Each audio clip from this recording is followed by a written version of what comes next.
Evening, everybody. It's Professor Liam here. Hopefully I look a little more comfortable than I did last time you saw me in the video. This time we're talking about a very important subject.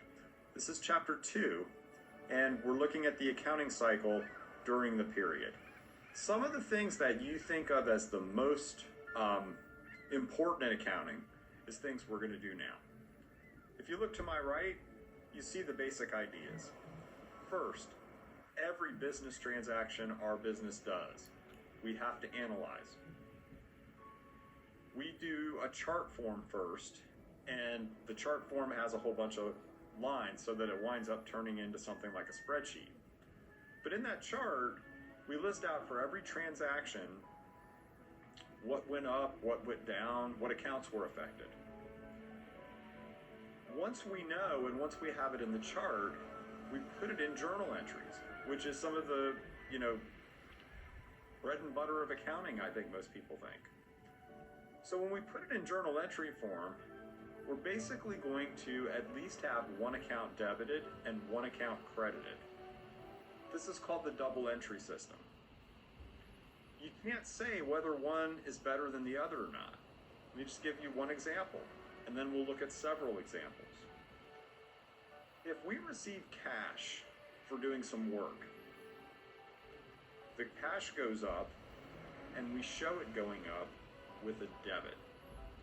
But then our equity in our business goes up, we show it with a credit to revenue. Which was better, the debit or the credit? Answer, neither. Well, from here, we're going to look a lot more at paper and be thinking about debits and credits and how these transactions work. So good to see you, and pay attention, we're only going to be about another 3 minutes.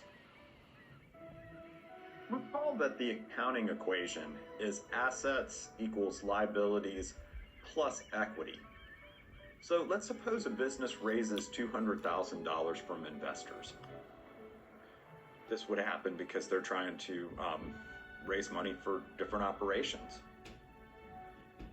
Well, the way we would record this is cash, the asset going up 200,000 equals equity, stockholders' equity going up 200,000.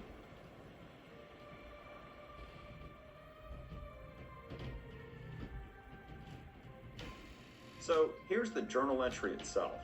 Cash debited $200,000 and common stock credited $200,000.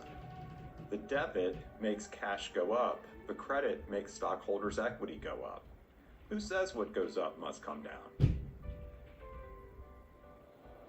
The rules of debit and credit. Notice these first three things go up with debits and down with credits. The last ones do the exact opposite. Up with credits, down with debits.